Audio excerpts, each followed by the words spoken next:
take you back like before. Now, I don't call this a reason, I just call it believing in myself. Take you back, take you back, take you back. Hello, welcome once again to the World Championship Finals in Myanmar in China. Well, we're looking at the final of the 48 kilogram, the light flyweight division here, and it was indeed Bedak in action against Shiming of China. And the first upset today, really, Bedak, an incredibly strong boxer, as we saw throughout the tournament, was outscored by Shiming in the 48 kilogram final. Delighted, the first man ever from China to medal in the Olympics and indeed the World Championships. Picks up a gold medal for China, the host nation. And we're just about to pop over to the medal ceremony. And of course, Shiming confirmed the gold medal winner in the World Championships. So, the two bronze medalists then who go home. And we have there Shirali Dostiev and Bozan Sapiyev. And Bedak from Hungary getting the silver medal. Very, very strong man. And I think, personally, Alan Minter, who's my guest here today, upset. And Shiming, of course, getting the gold for China. Well, the Hungarian boxed very well. He's very strong. But Shiming was the more accurate boxer. Nice and fast, nice and crisp. And deserved to take the title. Yes, indeed. So a real upset then in our first contest at the 48 kilogram division, the light flyweights. So the bronze medals will be awarded then to the two losing boxers in the semi-finals. And of course a certificate. And well, Bedak of Hungary will have to be happy with the silver, despite the fact that he was probably favourite coming into the final against Shiming. And throughout the morning in Britain, and of course mid-afternoon here in China, I will be with Alan Minter, the former undisputed middleweight champion of the world, and of course Olympic bronze medalist back in 1972. So Bedak then looks very, very upset at that verdict, and he actually was quite a wide score against him, wasn't it, Alan? It was a massive score, you know, right the way through from the first round right to the last. You know, Shiming was scoring rapidly, but the Hungarian was putting a lot of pressure on him, but wasn't connecting that well. So Shiming had a nice, comfortable win. It was very enjoyable to watch. And I expect the crowd here to be absolutely rapturous when Shiming gets his gold medal.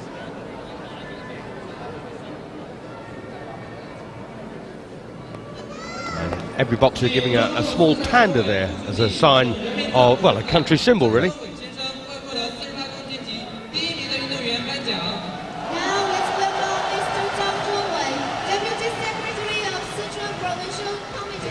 So, Shirali Dostiev, bronze, Bozan Sapiyev, bronze, Kazakhstan and Tajikistan. And of course, here he is, the first ever Chinese to get a gold medal in a World Championship competition, Shiming, beating Bedak of Hungary in the final.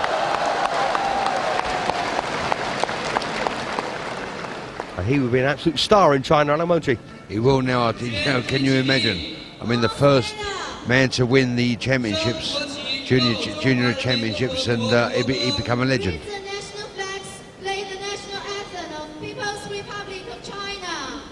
And we've had two contests, by the way, already this afternoon. We've had the flyweights and the light flyweights. This is, of course, the medal ceremony for the light flies. And there will be, in fact, two presentations here. And thereafter, there will be a medal ceremony at the end of every contest for the preceding match. And Bedak, you've got to say, Alan, very frustrated by that performance by Shiming, who, as you say, was up on his toes, spearing him at long range, and Bedak's power simply didn't come into play, did it?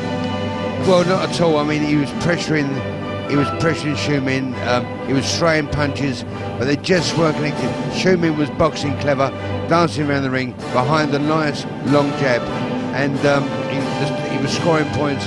Every punch he threw, he was scoring massive points. So he's entitled to be the new amateur chairman. One thing, by the way, we have noticed, not only in the light flyweight division, but also the flyweights, we're not going to make a big deal about this, was the simple fact, Alan, and we both commentated on this, that it was disturbing to see that the points racking up for the opponent when in fact the opponent was actually taking punches. And it's quite disturbing, wasn't it? Well, it's very disturbing. It's the same as just when we were watching the semi-finals yesterday. A lot of the boxers were scoring, but the scoring was going to the opposition.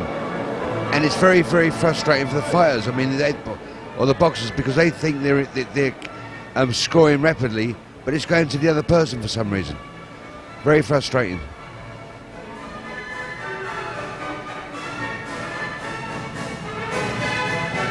Well, we're going to go for a short commercial break, but we're going to be back with more action here, of course, from Mianyang in China, the World Championships.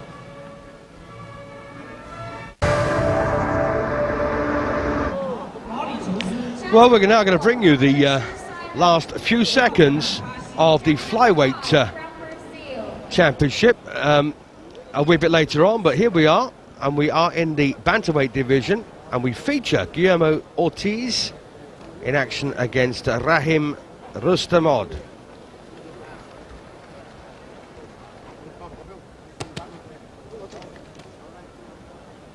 So Guillermo Rigondeaux, as he's commonly known, from Cuba, and we've already seen one upset, which will, in fact, we've seen two upsets, which we'll bring you details of a wee bit later on.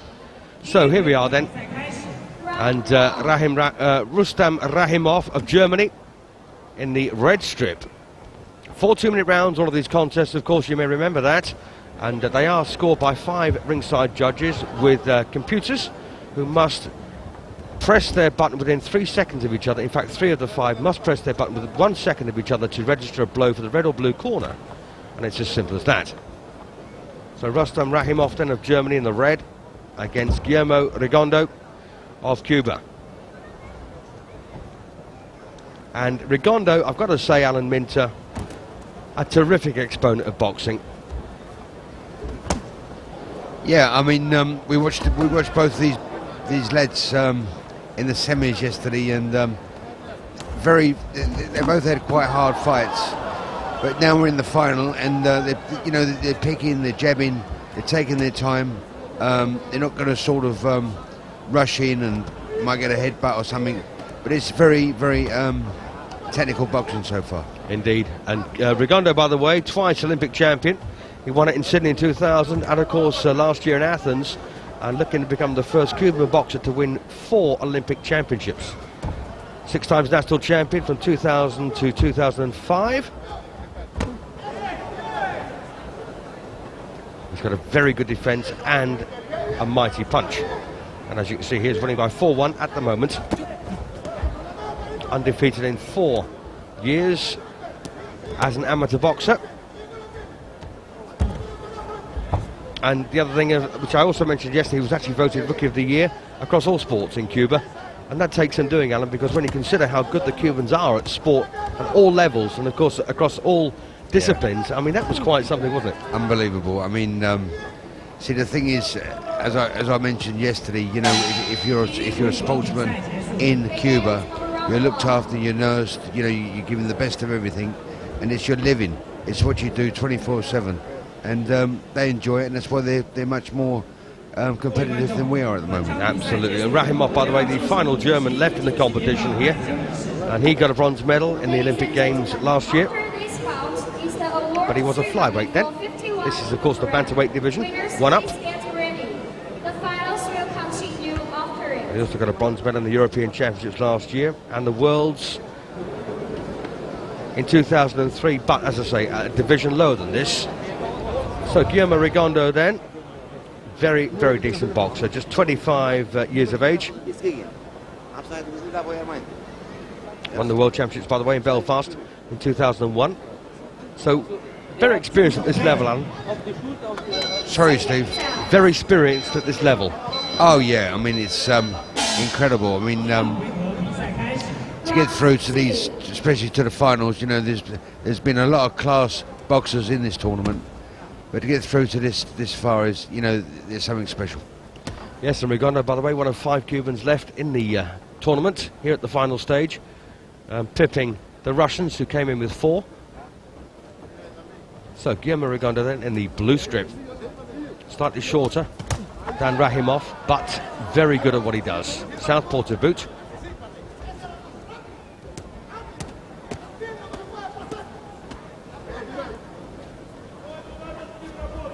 Yes, he's a defensive master, isn't he, Rigondeaux? And with a very good punch. Yeah, not rushing in or anything. He's just backing off behind the jab, trying to draw the German in, and having a great deal of success. Let me just remind you, we've seen the light flyweights and the flyweights. These are the bantamweights, of course. And then we go the feathers, the lights, the welters, the middleweights, the light heavyweights, the heavies, and the super heavies. That's what we've got for you today. All, of course, live from Yanyang. Nice right there from the German, and it's scored.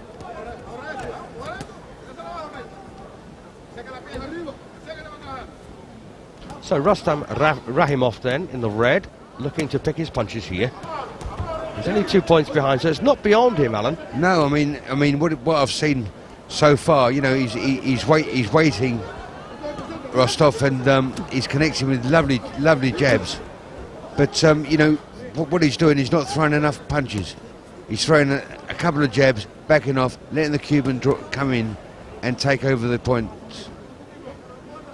Of course, one of the reasons behind that is a simple fact. Every time that Rahimov does go forward, he finds that the Rigondeaux retreats very quickly. Yeah.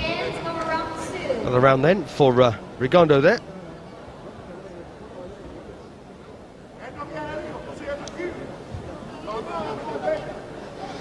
So, Guillermo Rigondeaux Ortiz, there he is, very confident young man, already twice Olympic champion and world champion, and looking to become a 4-time Olympic champion. Of course, there are a couple of Cubans have won the Olympic title on 3 occasions. Teofilio Stevenson, of course, the first, Felix Savon the second, and one other, a Hungarian by the name of Laszlo Papp, who was a terrific boxer, both amateur and professional, but it's never been done by anybody else before or since.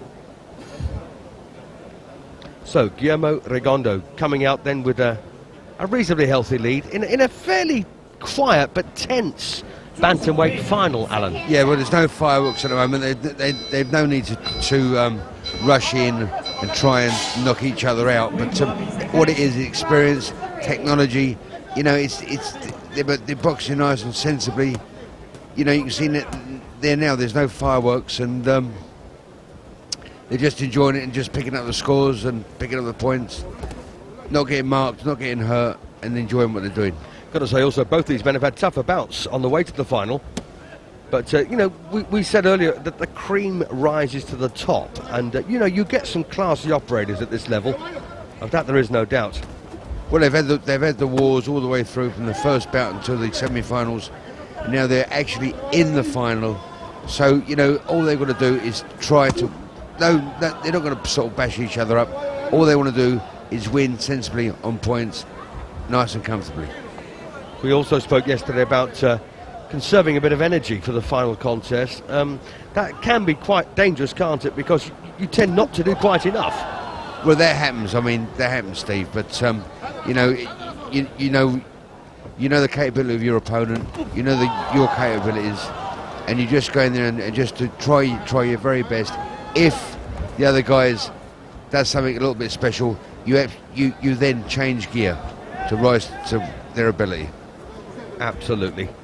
Well, a 6-point lead here for Rigondeaux, and we are, of course, in round 3. All of the bouts scheduled for 4-2s. There used to be 3-3s.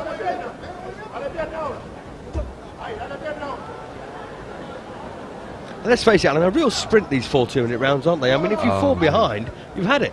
Yeah, I mean, you know, you watch all these contests now. I mean, as the bell sounds for the round to start, within a matter of seconds, the bell goes again to finish it. I'll tell you something, Steve. I used to always lose the first round in every bout I had. So being 2-minute rounds, I don't think I would ever get into the fight. So there you are still. 12-6 then for Rigondeaux at the end of 3 rounds. He's got 1 more to go, and he's really taking this one very, very comfortably. Yeah, but those when you lost the first round in virtually every international contest you had as an amateur, was that because you were actually taking a look at your opponent, seeing what he was capable of? It's not so much as an amateur, it was the same as a pro. I don't think in the whole of my career I ever won a first round. Always lost the first round, but always won the last. Well, that's one way of putting it. So the best time to get you was early on then? That's right, yeah. He's a very surly young man, isn't he, Rigondeaux? Doesn't smile very much. Doesn't smile, respected, knows his ability, knows what quality he has, and winning nice and comfortably at the moment, and no worries at all. Indeed. So Rustam Rahimov then, well, he's going to get a silver medal out of this, and that you can't argue with.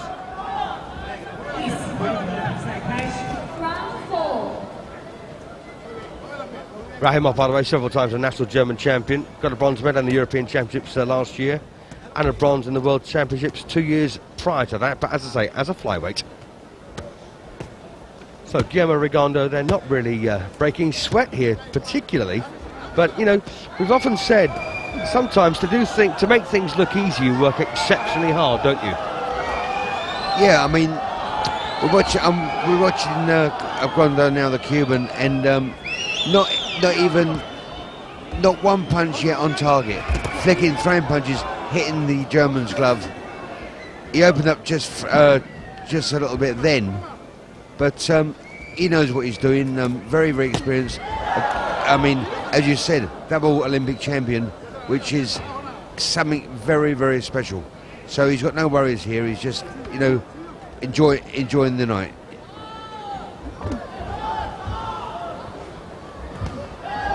Well, the crowd you may have heard a few moments ago were getting quite vocal about these two and their lack of effort. But as I was just saying, you know, to make it look easy, you've got to work very, very hard. And I remember Pat Brogan saying, people say he was lucky. He says, yeah, the harder I work, the luckier I get. And that's the kind of... same sort of thing, yeah. Exactly the same.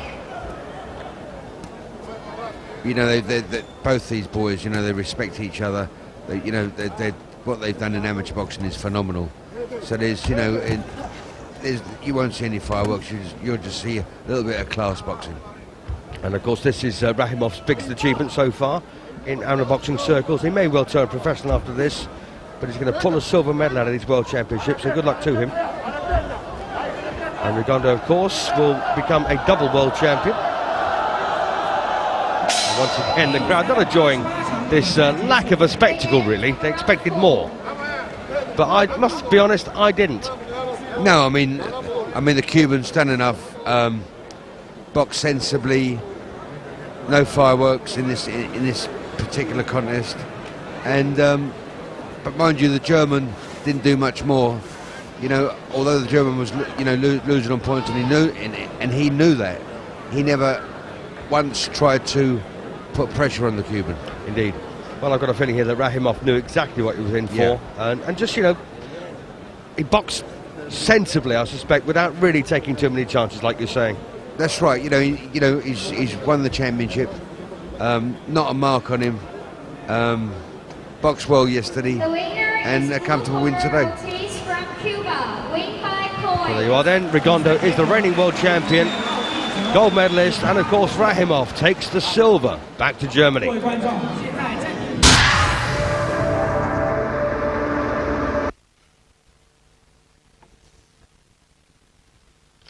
So once again back at Mianyang in China for the World Championships here for 2005, and we've seen already 3 of the finals that we will be experiencing today. Don't forget there are 11 bouts to be decided, and so far Zhu Shiming of China has picked up a gold medal, the first time ever in the history of Chinese sport, and the competition schedule for the finals going to be a bit later. As I say, we've seen Zhu Shiming against Bedak, we've seen Liok Sung against Hernandez of Cuba.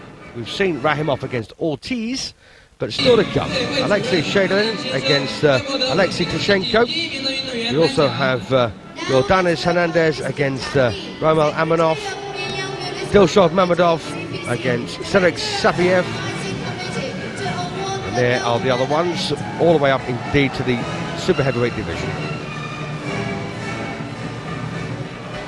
Well, we are now joining the ceremony for the flyweight division gold medal, which of course was won by Lee Ok-sung of Korea against Andre Lafita of Cuba. Now that was a real upset, Alan Minter.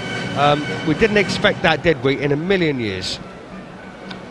Well, no, I mean... and here we are. This is a bit of a replay, in fact, for the last few seconds of the final session. And this was one of the bouts that we find quite disturbing, because every time Lee Ok-sung was punched by the Cuban, the point went his way, and it was very disturbing. But, you know... No, it's very distressing. I mean, for both boxers, you know, you think mentally you're well in front, and you get the score sheet comes up, and you're behind. Yeah, indeed. Well, there he is, and that's Lee Ok-sung of Korea picking up a gold medal. And I've got to say, they are pretty rare in Korea, gold medals at World Championship Boxing. I'm not quite sure how many they've had, if any at all.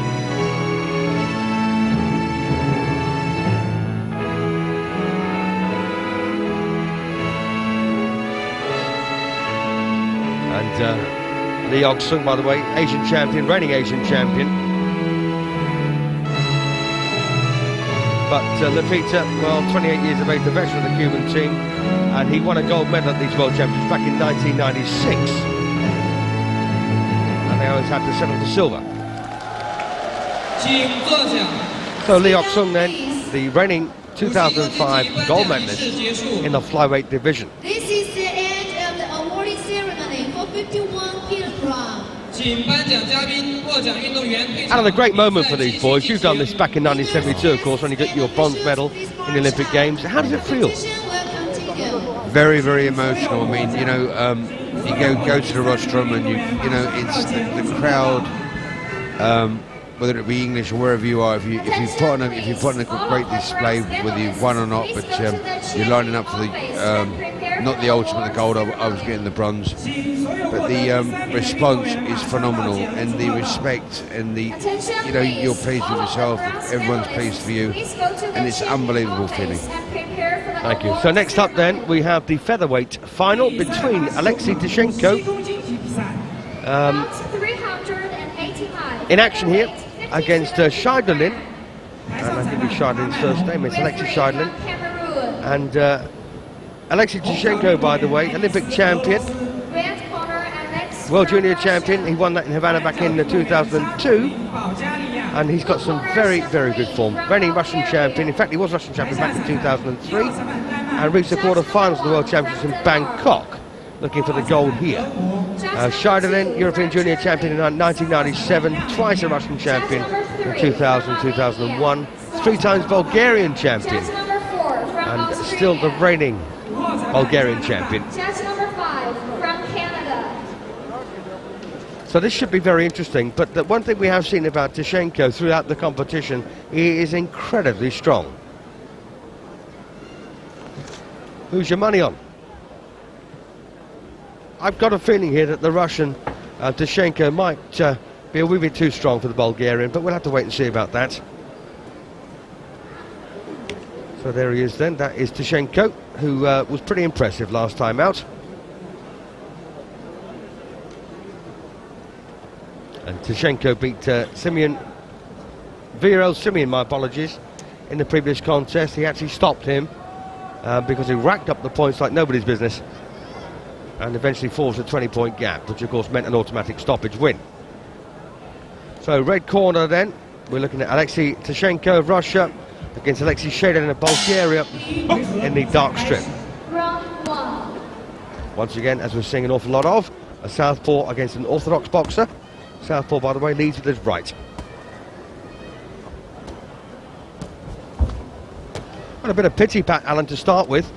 See again, what you've got to understand is that all the wars have been done from the first bout in this competition right until the semi-finals. It's all been, all the wars, they've had the wars. This is now the final where it's everything's now technical. No, you know, why get bashed up? when there's no need to. You've done all that. You've done all that from the first bout to right up to now. And this we hope will be just classic boxing, where the public can enjoy it and see these good fighters what they're capable of doing. But with respect, Alan, this looks at the moment like a rather soft sparring session, doesn't it? I mean, if you look at Tischenko, he's not really putting any meat behind those shots at all. Well, that's right, Steve. Not at the moment, but it's early stages yet. It's the first round. I mean, they've not got long to show their ability, but as I said, they've done it all before, right up to the finals. So we'll just see what happens. Yeah, Tischenko's a class act, by the way. Got a 6-point lead here already. Stop. Box. Box. Well, there you are, the referee asking for more action from these two lads. So maybe that was borne out by what I said. Yeah, well, as we know, Steve, it's the first round. They're just seeing it, pitter-pattering around for the first minute or two, and we'll see what happens in a second. But the interesting thing is, these two lads actually know each other. Don't forget that Shajdulin was a Russian champion twice in 2000 2001. And Tischenko was also a Russian champion. They are aware of each other, they know each other quite well. They box in the same team. Oh, I see. And I've got an awful feeling this is just the old pals act. Oh, well, so they've sparred with each other, they've boxed each other before. Well, that's news to me, and that is probably the reason. But there again, Steve, both of them want to win. Yeah. Well, a 10-point gap was opened up in favour of Tischenko after the first round, the first 2 minutes, and there's every chance here. But will he try and finish this man, I wonder, on the 20-point rule? By the way, the 20-point rule exists over the first 3 rounds, but not in the last. Well, they're showing the fight now, and it is what you're saying. It's a bit pitiful. No one's putting any aggression in their punches at all. Whether they're best of mates, it doesn't matter, because when it's boxing comes first. The winning, you're out there to win. Indeed, so there you are then. So Alexei Shajdulin in the blue against Alexei Tischenko, and a wee bit tame at the moment. Very tame. But it may liven up, we'll see. Round 2 coming up, a 10-point gap already for Tischenko, winning 12-2 after the first couple of minutes. Well, what's happening here? Oh, it's all over. It's all over. Now that's very interesting. Well, maybe the Bulgarian corner believe their man can't win, Alan, and therefore they've actually pulled him out. So Alexei Tischenko is going to be the winner. That is fascinating. That's unbelievable. I mean, you're in the finals of the championships, and it's whether you've had a chance of winning or not, you would still let the fight continue. Well, there is a chance, of course, that there's a chance here he's actually picked up an injury prior to the final here, and they pulled him out after one single round. That could be. Well, hopefully that is the reason. Hopefully that's the reason. So Alexei Tischenko then the gold medal winner in the featherweight division.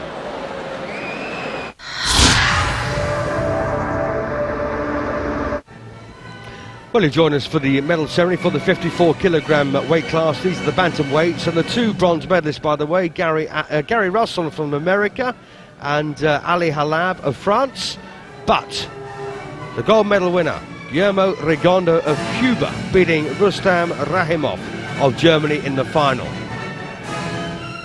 All losing semi-finals, of course, get the minimum of a bronze medal. And by the way, we've just heard about that previous contest featuring Alexei Tischenko and Alexei Shajdulin. It turns out that Shajdulin actually came into the ring with a damaged right hand, and rather than pull out altogether, decided to go through a fairly tame 1 round of boxing against Tischenko.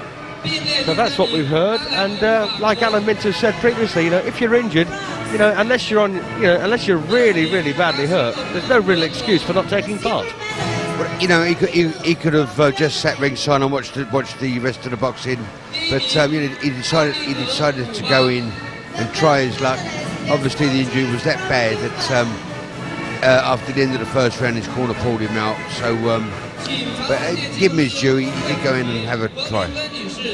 Indeed. Now we're going to see how Guillermo Rigondeaux actually picked up his gold medal here, and to be honest, like you said, Alan, it was a very technical exercise here, and Rahimov of Germany in the red, he really wasn't in the bout at all. And Rigondeaux, well, twice Olympic champion, now twice world champion, and you can't argue with that. One of the disappointments of the weight division was indeed the American, Gary Russell. But Rigondeaux, not too many smiles on his face. Let's just see if we get one in just a moment. I doubt it somehow. So there you are, then the 2 bronze medals have been presented. They get a bunch of flowers and a little panda as well. Chinese symbol there. Panda's, of course, the great giant panda. The only place in the world it lives is in China. And the silver medal, of course, going to the Rustam Rahimov of Germany. The last hope of a gold medal, by the way. Rahimov. Just watching, Steve. Nobody's, not one of them are smiling. I'll be jumping up like a cat on a hot tin roof. Yeah, you'd be over the moon, whether it be a bronze, silver, or whatever. You know, but not a smile or anything. Well, there is a smile there. You see Ali Halab, the Frenchman, having a grin. Well, don't forget, they are tinged slightly with disappointment as well, because they haven't got to the pinnacle of the sport. Well, that's right, but even the gold medalist might have just had a little twinge in his face. He was not very, didn't seem all that happy. Indeed. So there you are then. Guillermo Rigondeaux takes his 2nd World Championship gold medal to go with his 2 Olympic titles. And I tell you what, Alan, there's no stopping him really getting a 3rd or even possibly a 4th Olympic championship. No, very, very a good class boxer. Very, very been around a long time. Done what he's had to do. Whatever championship he's gone in, he's won it, and he's you know, he's just won this gold medal, and he's gone back to the corner after the fight, and he's gone, well, that's another one for me. You know. And he's happy to do that. Indeed. Well, his teammate Andre Lapita was beaten in the final by Lee Ok-sung of Korea. So we've got 1 gold medal then for the Cubans so far.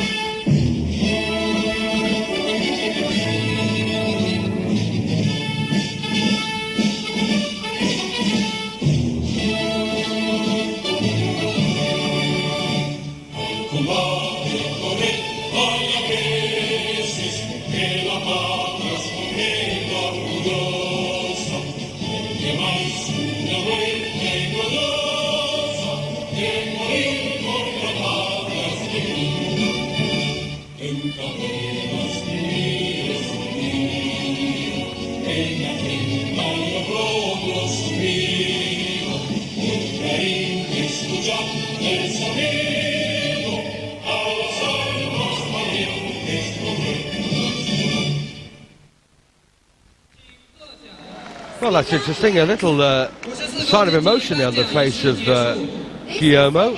Almost bursting into tears there, Alan. Well, it's a great experience, great time for him, isn't it? I mean, when you see your country's flag above all the others, it's very, very emotional. And you know, you can feel for him. Although it's happened to him before, he's like won gold medals in the championships before. It's still a very emotional time. Well, next up we have Yordanis Ugas of Cuba taking on Roman Amanov of Azerbaijan. And this is the lightweight final of the World Championships live from Mianyang in China. Blue corner commanders from Cuba. So, Yordanis Ugas, as he boxes under, the reigning national Cuban champion. And he's actually taking the place here of the legendary Cuban Mario Kinderland, who of course has retired as the #1 lightweight in Cuba. And, well, Amanov, he's taking over from Rovshan Husanov, who decided to hang up his gloves. So this is a real challenge for Amanov.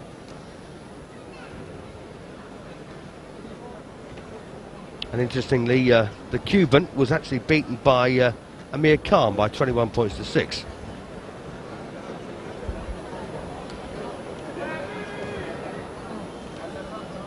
So, Roman Amanov coming out of the red corner.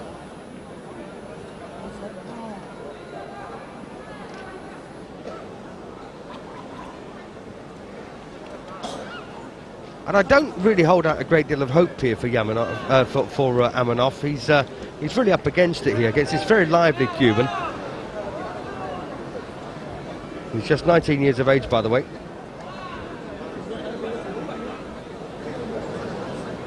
When he was only 16, by the way, this young fella got a silver medal in the national championships in Cuba. So set out his stall very early on in his life, Alan. Well, you know, obviously they start young over there, but you know, in the semi-finals, they both boxed very, very well to get this far.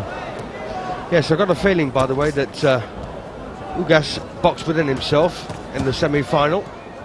He had to pull it out towards the end just to ensure victory, but this lad from Azerbaijan, Amanov, will give him a pretty hard time whilst he can. He is, of course, a southpaw.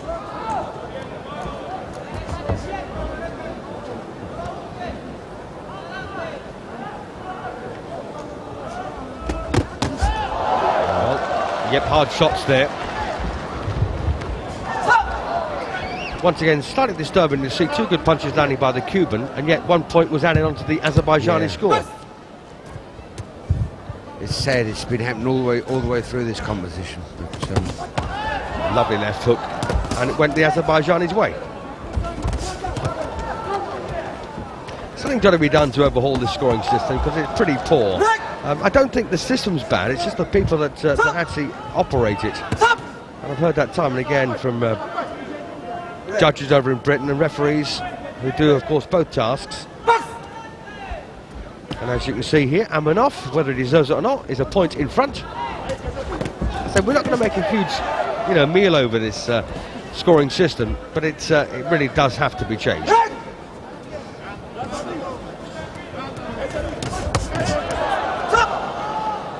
Yeah, I mean, it's very frustrating for the boxers, especially when they go back to the corner and they go, I assume or I think I've won that round, and all of a sudden the trainer goes, well, you're 3 points behind. Very frustrating. It's another good right flush in the face there of Amanov, and he's picked up the point for it.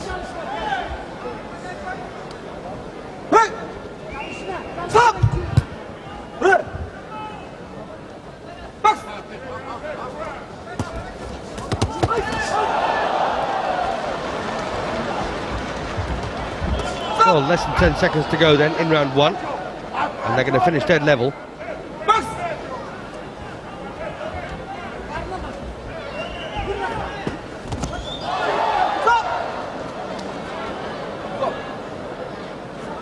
A little bit scrappy this first round, Steve. Indeed.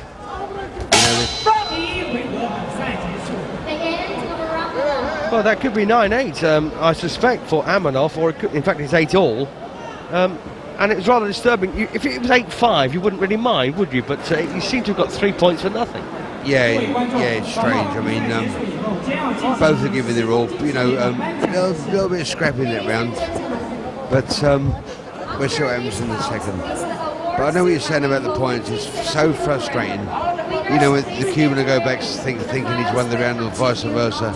But it's you just don't know where you stand in this competition. That's right. And in the semi-final, of course, Ugas, the Cuban, beat the Russian 45-22. A pretty convincing win there. And Amanov, he came through and beat Domenico Valentino of Italy 29-22. And yes, by the way, they are finding out the scores, as Alan intimated there in that comment a moment ago. They are finding out the scores at the end of every round, which of course is frowned upon. So this is round two of a scheduled four, and we're seeing a nice lively encounter here between these two. Roman Amanov of Azerbaijan, and cracking stuff now. This one really warmed up against Yordenis Ugas of Cuba.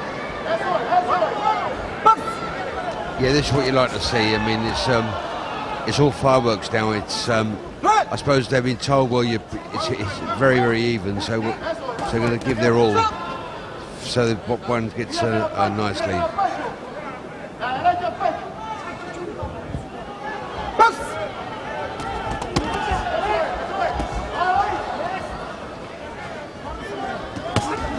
Oh, big looping left hand there from Amanov. Takes a good right though.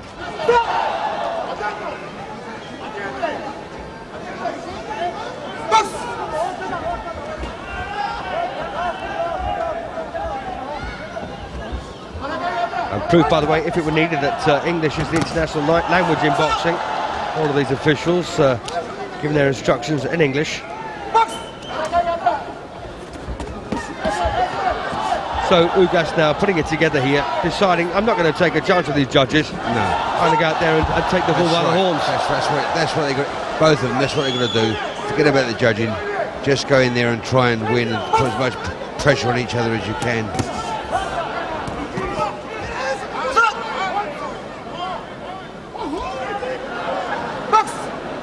Well, I find some of these instructions from this referee a wee bit difficult to understand.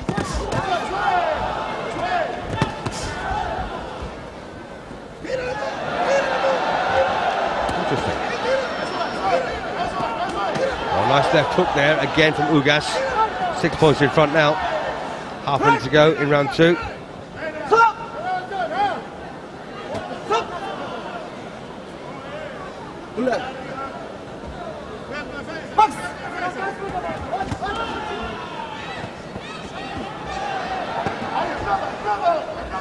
Well, it's very, very evenly matched, this contest.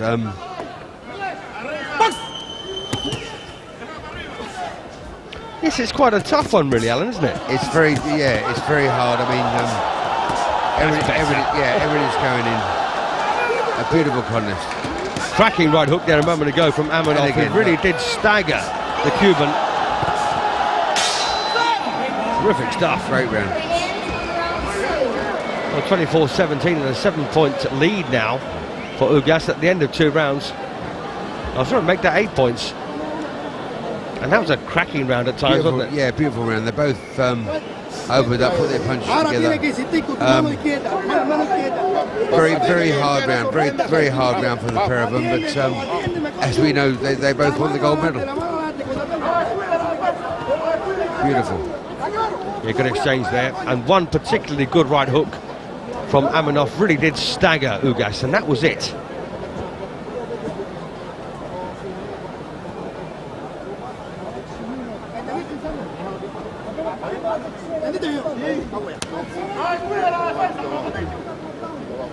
So it comes out then for round 3 with an 8-point lead.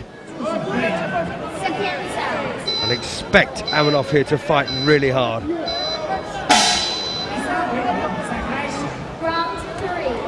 And of course, the fitter you are, the better able you are to take a punch, a decent punch. You can shrug it off an awful lot quicker, can't you? Well, that's right. If you're not in condition, which is very, very unlikely for any of these competitors, you'll go on the floor and you'll have a problem. But they're 100% fit. They're beautifully trained and timed and everything. So they're looking good. Yet they've had a tough 12 days. Even those with buys have got to maintain their weight. And maintaining weight is a major problem in a long competition for a lot of boxers. I'm sure, Alan, you were no stranger to that, and neither was I. I mean, people don't realise. I mean, when I was boxing, we used to weigh on the, especially this competition, to stay, you can't eat, you can't drink, you've got to watch what you're doing and everything. And to maintain that weight over a period of 10 days, 10, 12 days is, it's frightening. Absolutely. And of course, if you fail to make the weight, you're out of the competition. You can't move up a weight. Well, it's very competitive this round, isn't it? Just like the previous one. 1 or 2 holds and clinches, but apart from that, both lads working very hard here. Yeah. There's a 10-point gap, of course, for Ugas. Yeah, stand stop, both boxers very courageous, very strong. Not a great deal of boxing ability at this stage, and there's no need for it. But just it's force and strength and determination. Indeed, and the best punch so far, best single punch has been landed by Amanov. It was a right hook in round 2.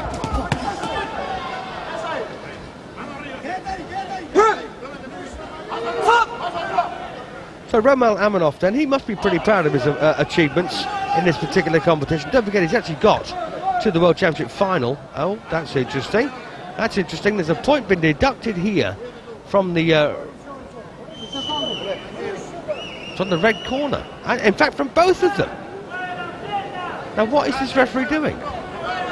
He's just taken, well, in fact, it doesn't actually take points off, it just adds 2 points to the opponent for the corners over coaching. I like to know what went on there, Steve. I didn't notice anything that was going on. Well, that was a body shot, or was it low? He's 12 points in front. A bit of holding and hitting. In fact, he wasn't really, he's just resting his hand, wasn't he? Very competitive match this. Tough battle. Good right hand.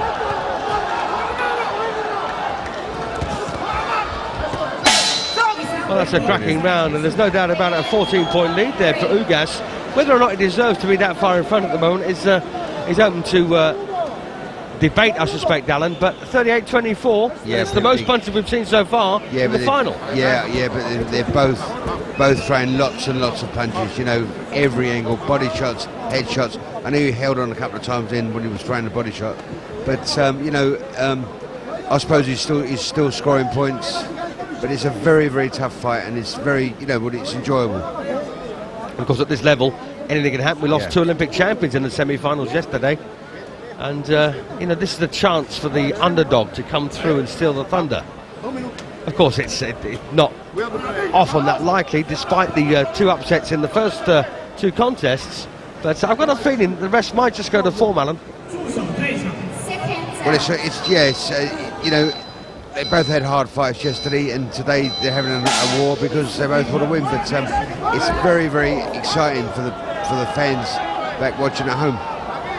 Indeed. So 14-point lead then for Ugas here, coming out for the 4th and final session. Just needs to keep his himself smart, not get overly involved, not get a massive punch here from Amanov, who's out to destroy him. So Roman Amanov from Azerbaijan in the red vest in action against Yordanis, Ugas, Hernandez of Cuba. Well, that's a lead to be whittled down to 13 points now, but it's never going to be enough time in this round for Amanov to pick up the deficit. No, you never close the gap now, Steve. I mean, it's been a very, very exciting contest. Thoroughly enjoyed it, and but that gap is, the margin is phenomenal.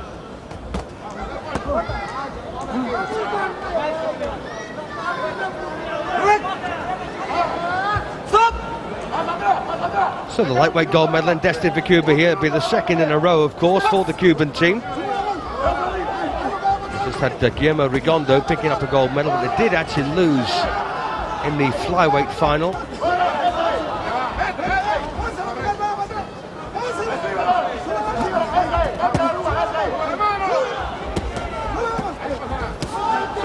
Well, plenty of punches being swapped by these 2 men throughout the 4 rounds of action. There's 40 seconds to go.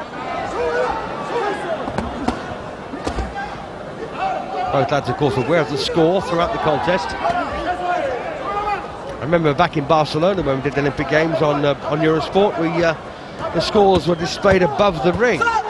Everyone could see it, the spectators and the boxers in the corners, and of course all they did was look up, and if they were well in front, they just moved out of the way and kept out of trouble. Yeah, we used to do that in Munich. The scores wasn't above the ring, but they had the clock.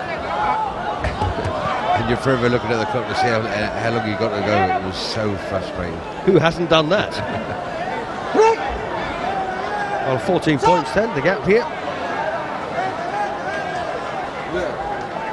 1 second to go. And gold goes to Cuba for the 2nd time today.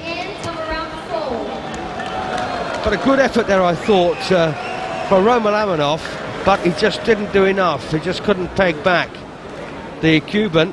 So that means that we've had 3 winners from the red corner, 2 from the blue corner so far, in case you're slightly superstitious.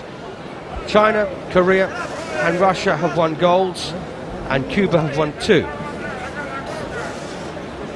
Cuba came into the finals with 5 participants, Russia with 4, and whilst I must actually tell you the others. Kazakhstan with 2, Azerbaijan with 2, Korea 1, China 1, which they've translated into gold, Germany 1, Bulgaria 1, Croatia 1, Ukraine 1, and Belarus with 1 as well. Cuba, win 5 points. So there you are then. Yordanis Ugas Hernandez of Cuba does indeed win the gold medal, as was anticipated, but he had to have his wits about it there, and his power and strength against Roman Amanov, who really desperately wanted to win this gold medal. But the lad from Azerbaijan goes home with a silver. And don't forget, they only came in with 2. They've already got a silver medal. One more to come from Azerbaijan. Ladies and gentlemen, next And that will be in the heavyweight division. For 57 kilograms. The finals will continue after it. Well, this was the bizarre bit of replay here from the last round, and the coach celebrates wildly. And why not? And that's unusual to see those coaches celebrate like that, Alan, isn't it? They know what just take it in their stride. Well, as a rule, but a great tournament. Very, very on the same par as the Olympics, more or less. And you know, when you get a boy of yours, you know, you've probably trained the boy since he was 8 years of age or something, and to get the kid through to the final, they're overjoyed. Right, we've now got the medal ceremony for the featherweight division. This is Alexei Tischenko beating Alexei Shajdulin of Bulgaria, Tischenko from Russia. And you may remember that we commentated this and said this was incredibly tame. Turns out that Shajdulin picked up a hand injury to his right hand, went through the motions in the first session. They pulled him out after the first round, but he still goes home for Bulgaria with a silver medal. Don't forget, they only had 1 when they came into this. So both losing semi-finals have picked themselves up a bronze medal. And Viriel Simeon and Toledano of Cuba get the bronze medal. And this is a replay. This is where the moment, in fact, where the bout was stopped at the end of the first round. And don't forget, the referee actually did demand more work from these lads halfway through round 1. But Tischenko was a very decent box fighter with a lot of power. And he would have won anyway, but as I say, they did pull out Shajdulin after the first round. So medal ceremonies then for the featherweights here. And the winner, of course, in the 57 kilogram division was Alexei Tischenko, beating Alexei Shajdulin of Bulgaria. And Cuba has to make do with the bronze, as does Romania. It's like Charlie Magri, doesn't it? Steve, you took the words right out of my mouth. I was just going to say that. But Charlie's much better looking, of course. Slightly.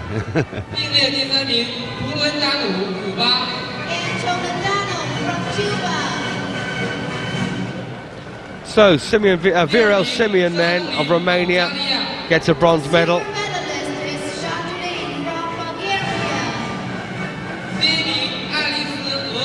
I got to say, a bit of a shock when Toledano went down to Shajdulin.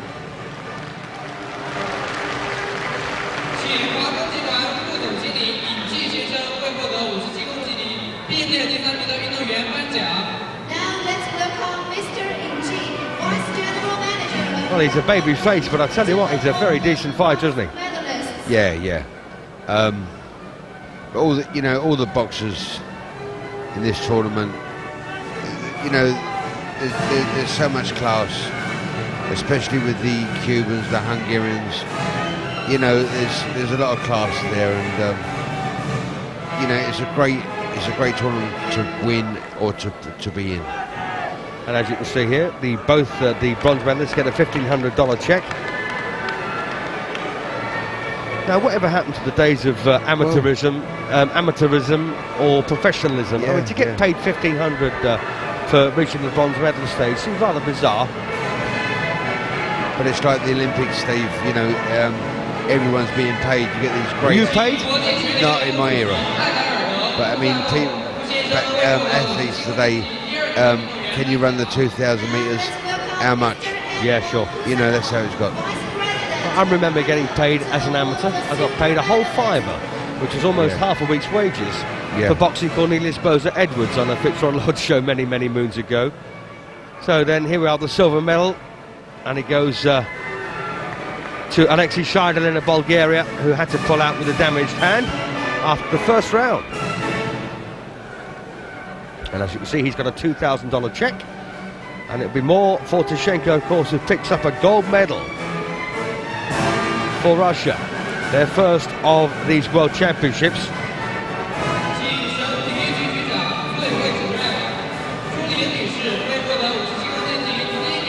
So it turned out, Alan, to be pretty expensive to stage these championships, I think, with everyone getting a nice little check. Well, I say little check, a decent check. They're getting fortunes. I'm pleased you said that. I'm pleased you mentioned that you got £5 wage when you I'm were embarrassed. All I got was a bedside lamp. Yeah, canteens and cutlery, hot water bottles. Yes, you name it. I think the first prize I got was a pair of shin pads for football. Wonderful. Yes, we had to get clocks and all daft things, didn't we? Then, of course, they started bringing trophies in, didn't they, after a while? Yeah. Sets of scales. Yeah. How many sets of scales did you get? Jesus, yeah, I know. It's we got loads of them. Electric blankets. Electric blankets, but that was the main. That was the main. A bedside lamp or a canteen of cutlery. But it was nice to have. I bet you haven't got any left. There's none left, Steve. No, they've all been sent as wedding presents.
So, stirring Russian national anthem there for Alexei Tischenko, just 21 years of age. I think we're going to do something quite special. He is the gold medal, of course, in the featherweight division, beating Alexei Shajdulin of Bulgaria. Winners, guests, and officials, please march out. The competition will continue. Said Alan, didn't we? He's got a baby face, but this kid can fight. He can fight, and I'll tell you what a very, very proud moment that was. You know, just watching him now collecting the gold medal. He's 21 years of age. The flag, his flag's above everyone else's. A very emotional and very proud moment for the young boy. Bout 391, light welterweight, 64 kilograms. Well, this is a light welterweight contest thing coming up now that doesn't feature a Russian or a Cuban. It does feature a lad called Mahmudov of Uzbekistan against Sapiyev of Kazakhstan. Two neighbouring countries. Blue corner, East Chow from Uzbekistan. And of course, this will be fiercely contested. These are the light welterweights, and the weight, by the way, has gone up from 63.5 kilograms to 64. Judge number 2 from Syria. Judge number 3 from Turkey. Judge number 4 from So there's Dilshod Mahmudov, and this is Judge Sillakh number 5 Sapiyev from Romania. of Kazakhstan.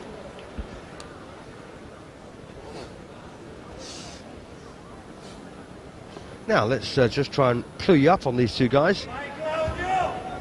And Mahmudov already reached the quarterfinals of the World Championship in Bangkok, by the way. Round 1. So this is round 1. An all southpaw contest between, as I say, in the red corner, Dilshod Mahmudov, my apologies, in the blue corner, and in the red corner, Sillakh Sapiyev.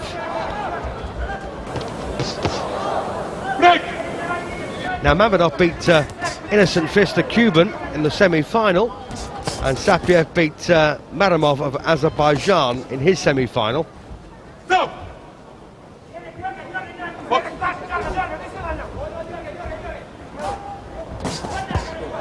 Alan, a fiercely contested battle. This is bound to be for neighbouring countries, and of course they both want to win the gold medal.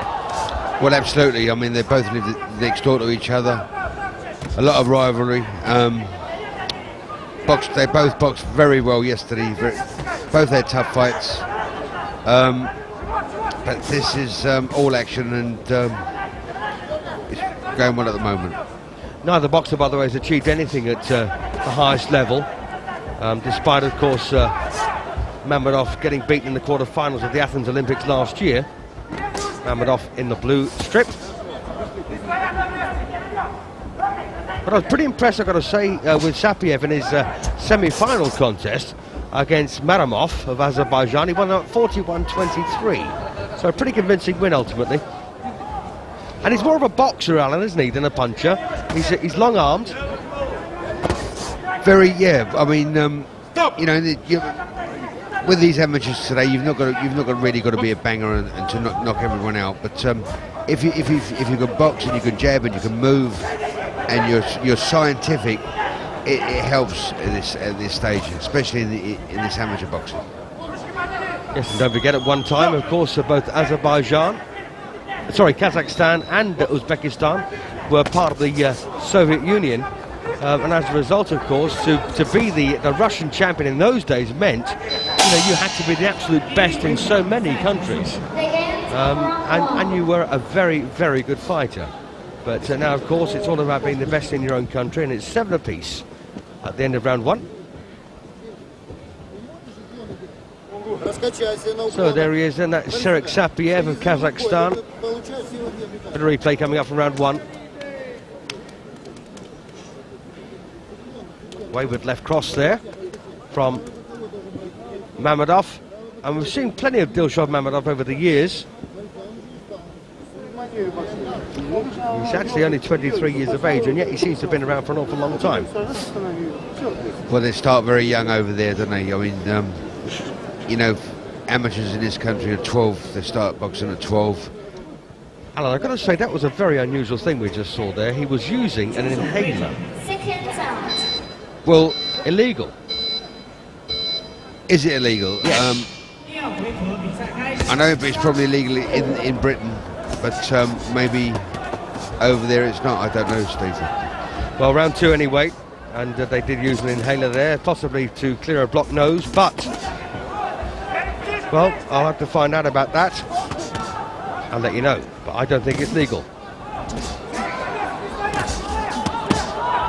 Well, we've got a bit of a war on our hands here, haven't we? As we anticipated.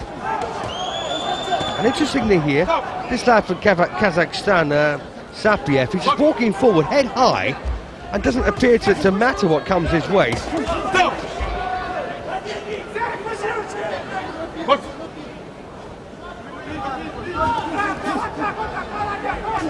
No, he's not very good boxing, but he's throwing plenty of punches. He's swarming all over his opponent and scoring the points.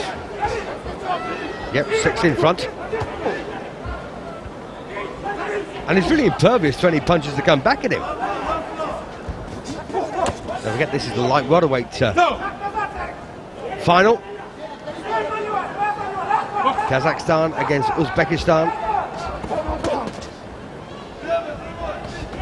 And switch to southpaw now from Sapiyev.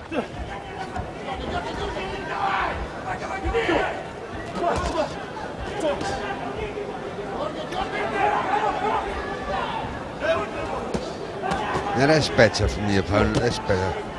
You know, Just lacks the experience though, Alan, doesn't he?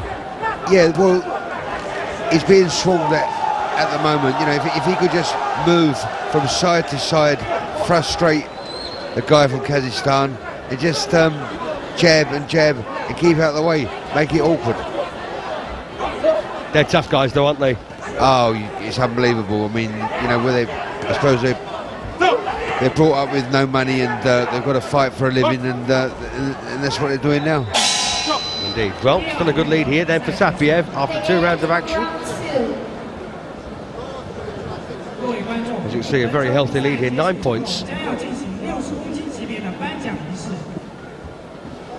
and gentlemen, after this bout is the award So a ceremony. slight nosebleed then here for Sapiyev as we watch a bit of replay here from round 2. The finals will continue after And the crowd, of course, thoroughly enjoyed the exchange in the corner, as did we.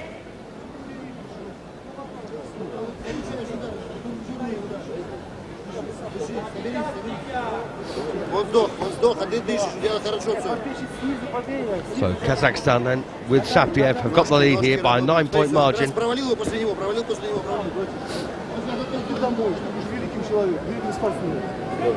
Now I think there will be some sort of petition to the International Boxing Association, because nothing's allowed to be used in the corner, with the exception, of course, if you get a touch of adrenaline, but no other potions and lotions are allowed to be used. No, you're right, I know what you're saying, but and even the adrenaline that we use is very, very weak. Yes, it's 1 to 1,000. That's right, compared to the Americans or whatever. But yeah, with that nasal inhaler, to be honest with you, I've never seen that happen before. No, I think that's strictly illegal. Anyway, we've got an 8-point gap now here for, in fact, the 8-point gap still remains for Sapiyev of Kazakhstan. And we've got a right old tear up here between these two men, as was anticipated. Oh, left cross then. And he's got, well, in fact, the referee missed that. That was a knockdown, surely. Dilshad Mahmudov looked like he landed a decent scoring punch there that put Sapiyev on the floor, but it wasn't counted by the referee. What do you think, Alan? Well, it was just well, to me, it just looked like it clipped the chin, and the guy went down. Obviously, as you said, Dave, the referee didn't notice it, but I thought there should have been a compulsory count of 8. But obviously, he let the fight carry on. Incidentally, if you do put an opponent on the floor, you don't get anything extra for it. It's just worth a single point if you're lucky. Nice boxing now here from Sapiyev. He's putting the pressure on again, and the pressure really has been quite immense right from round 1, Alan. Yeah. I mean, at this stage, it's the final, so the boxing skills go out the window, unfortunately, and this is a bit of a war, but it's very exciting, and it's good. Well, these two lack, of course, the experience of our former finalists at this kind of level. Yeah. So, Alan said earlier, of course, about all the hard work has been done. This is the final. They're much more technical, but in this case, that is completely different. This is almost like a quarter-final or a semi-final where they're approaching it. Yeah, the boxing skills have gone out the window, unfortunately, but that's the way it is today. It's like when you get the kids in the gym, they box absolutely superb. When they get to the finals, the class goes out the window. Indeed, right. Serhiy Sapiyev then still winning this one with a handsome 15-point lead now. And this Uzbek needs a knockout to win it. I thought he put Sapiyev on the floor in the 3rd round from a left cross, but it didn't count. But we see it now.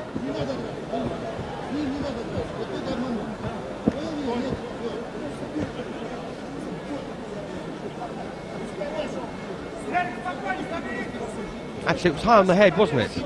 I'm not sure that does count. No, you're right. I think it was just off balance. A punch was thrown, but he was off balance. Okay, I spoke too soon. Incidentally, Dilshad Mahmudov beat Martin Dressen of Germany in his 4th round contest. Innocent Fist of Cuba in the semi-final.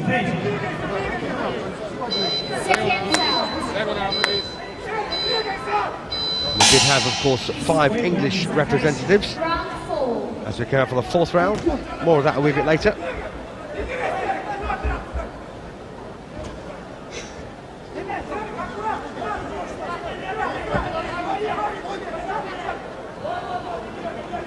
If you're wondering, by the way, the 20-point rule doesn't apply in the final session, only over the first 3 rounds.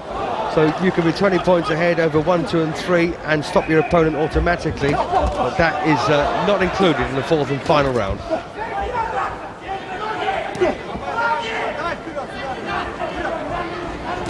I've got to say, as far as Dilshad Mahmudov is concerned, that's probably a very good job, because he's approaching that, isn't he?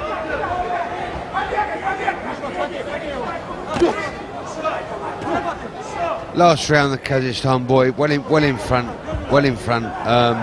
Just taking his time now, just moving around side to side, avoiding any injury and boxing very well.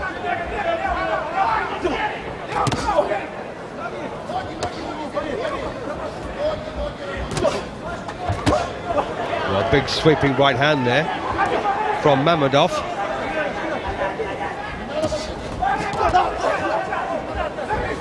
And this is the worst round so far, I think, that Sapiyev has had, but he's done enough up to this point. He's still got a 16-point lead.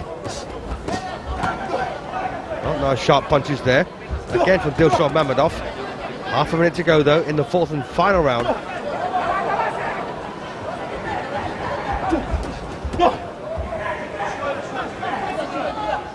You know, when you think about it, this is the way they should have performed from the first round to the last. Nice and crisp, nice and nice bit of boxing ability. So Serek Boom Boom Sapiyev then, as he's making a noise every time he throws a punch in the red. He won't get one. No, on his way to a gold medal here. Just a few seconds to go. And Dilshad Mahmudov has to settle for silver. Yeah, box well. Well, if you're superstitious, the red corner have won 4, the blue have won 2 so far. And don't forget, we have 11 finals for you. We've got 5 more to come. We have the welterweights, the middleweights, the light heavies, the heavies, and of course the super heavyweights to decide the World Championship destination, the gold medal here for 2005. But you just saw there Serek Sapiyev of Kazakhstan outscoring Dilshad Mahmudov of Uzbekistan.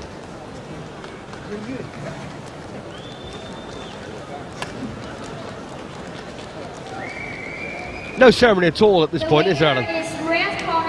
No, oh, it was a lovely, yeah, it went well. Yes, he was a strong, aggressive individual, and he quite rightly gets the gold medal. Loads more to come here.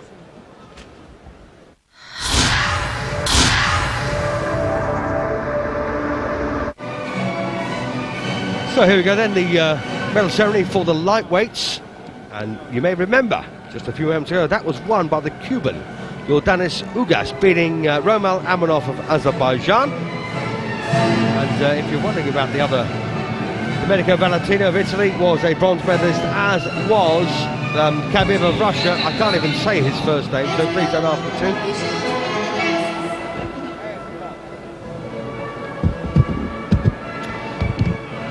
So there you are, Yordanis Ugas, and this is how he won it against Amanov of Azerbaijan.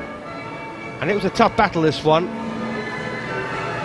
And Ugas was put under pressure, of course, by Amanov, as you would anticipate, but hung on and won pretty handy in the end by a big score of 42-28. The winners are... And there's the final bell, 42-28 then in the lightweight final, and Cuba pick up their 2nd gold medal of the day. They of course had the bantamweights, now they got the lightweight champion. So there you are then, the Italian on the left hand side, Domenico Valentino, and of course on his right, Sapiyev of Russia, and your Yordanis Ugas Hernandez of Cuba picking up the gold. And of course the silver going to Roman Amanov of Azerbaijan. Now let's welcome Mr. Jim Irwin, board chairman and general manager. By the way, the English representatives in the World Championships here were Darren Langley, Don Broadhurst, Neil Perkins, David Dolan and David Price. Only one of them unfortunately got a medal, and that was Perkins. He picked up a bronze, and we'll be seeing him a wee bit later on. The Welsh had 3 in, Mona Sear, Edwards and Kevin Evans. Sadly none of those medalled at all. And the Irish, well, I think they had 5 in. Conor Ahern, Eric Donovan, Roy Sheehan, Darren Sutherland and Kenny Egan. And unfortunately for them, none of those medalled either. So they pick up their flowers, their pandas, their certificates, and of course their checks. And I suspect, Alan, the money's the most important thing. You're from Azerbaijan or Kazakhstan. What's $1,500 going to get you? I would imagine whatever. A new house? Yeah, probably. You know, was it? Oh yeah, it's dollars. Yeah. Yes, it's lovely. Never happened in our day. Only to you, but Yeah, I got a £5. not bad, is it? Half a week's wages. Those days. When I was in the army, I got £11 a week. So £5 was almost halfway. Buy a few pints, wouldn't it? I never used to drink in those days. Didn't drink till I was about 35. I know the feeling. Oh yeah. So Roman Amanov then, pretty glum, but he's got a silver medal. Now let's welcome Mr. Tamlini, mayor of Bedak. So Hernandez, Ugas Hernandez then, of Cuba, getting his gold medal, the second one of the day for the Cuban team. And he was worth it.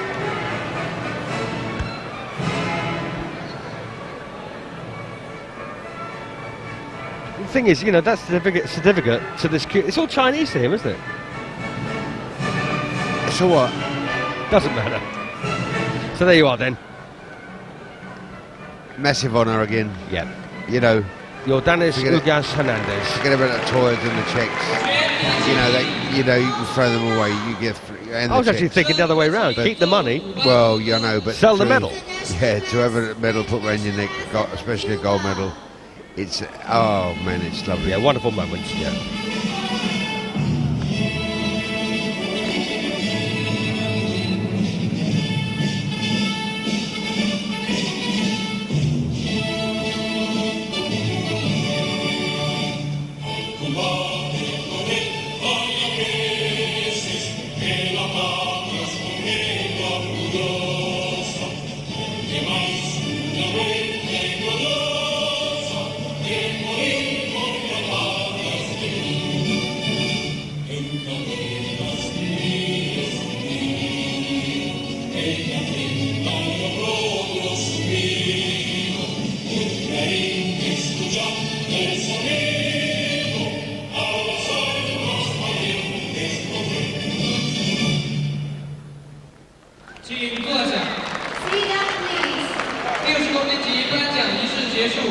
This is the end of the awarding ceremony for 16 kilograms.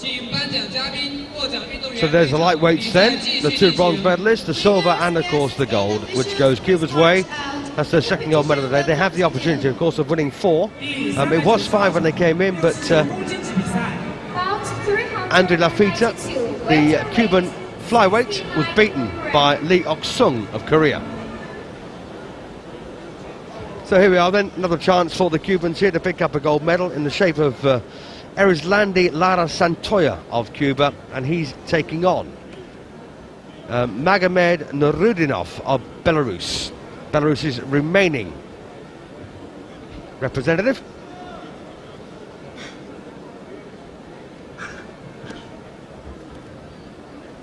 So there's Nurutdinov. And let me give you a little bit of information about these 2 lads. And this is, by the way, we're calling Lara, shall we? Erislandy Lara. It's his first big competition, to be honest with you. And for years he's been in the shadow of Lorenzo Aragon. You may remember, a fantastic Cuban boxer and reigning world champion, until this bout's over. And Nurutdinov from Belarus is one of the major surprises here, to be honest with you. And Nurutdinov was the man who put out Neil Perkins in the semi-final from England. And that was 33-21 in Nurutdinov's favour. And he's very strong. He's also a counter-puncher. And now, if this Cuban decides to counter-punch as well, we get a non-event here, Alan.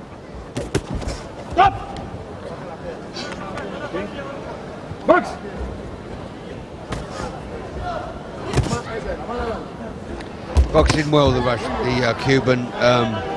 You know, no messing around with him. Lovely jab, a lot of power, very effective.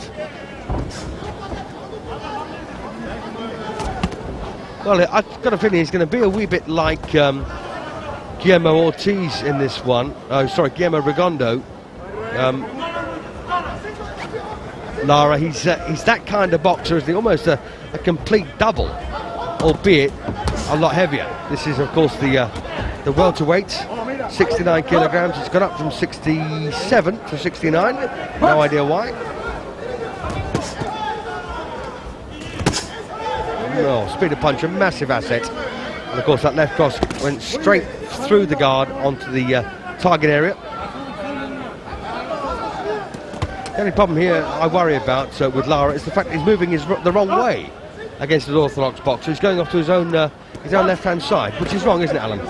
Well, it can be wrong, you know. But then, if you're not getting caught with any punches when you're doing that, he's okay. But once he starts getting left hand on his chin or right hand, then he would know he's going the wrong way. But at the moment, he's getting good results. Indeed. So this lad then from Belarus, he's not doing at all badly, but he's not. I don't think he's going to win this at all.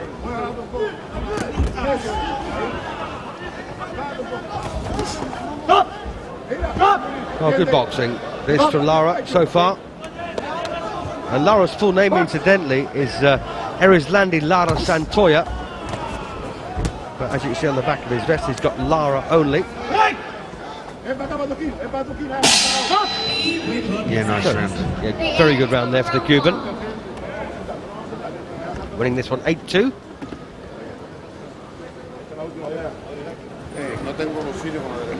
So we are in the welterweight division. We've seen some very good contests so far.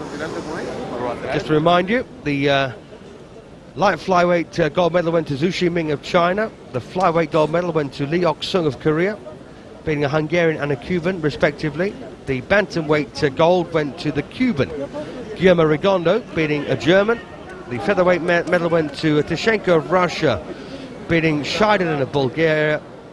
And the lightweight gold went to another Cuban, Yordanis Ugas Hernandez, beating Rommel Amanov. And the light welterweight one we just saw was Sapiyev, beating Dilshod Mahmudov of Uzbekistan.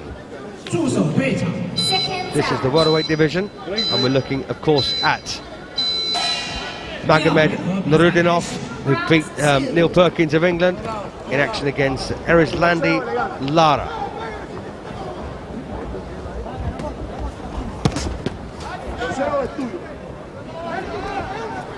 It's about 9 o'clock in the UK, 10 o'clock, of course, Central European time, and 5 o'clock in the afternoon, China, or just after.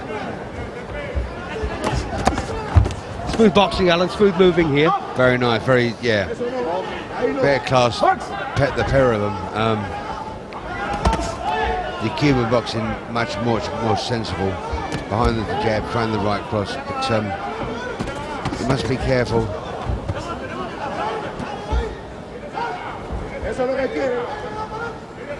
But yeah, it's class, isn't it? That's better. Yeah, nice left cross there.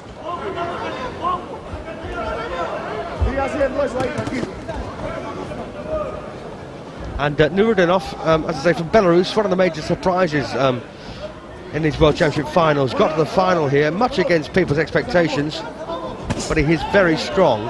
Having said that, you know, when Neil Perkins boxed him, I thought Perkins boxed entirely the wrong fight. But the Cuban's showing him how it should have been done. Well, that's right, but then Perkins might have been a little bit inexperienced, in the sense that he was against Perkins and Southpaw, rushing in, being put off balance, not going in behind the jab and showing what punches you could throw, but just rushing in. And it was sad really, because he's a good fighter, Perkins. Yeah, and it's about, I think he could have won with the right tactics. With the right tactics, without a doubt. Anyway, not to worry. 12-point gap then. Open up here for Lara. And he's getting through that left cross regularly now. 13 points to the gap with 2 rounds gone. And of course 2 to go.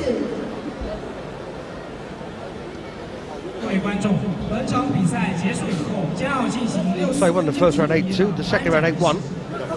Ladies and gentlemen, after this bout is the award ceremony for 64 kg. Winners, please get ready. The finals will continue after it. Going to replay here then. And we can see Magomed Nurutdinov going forward, but getting picked off by counter punches from Erislandi Lara.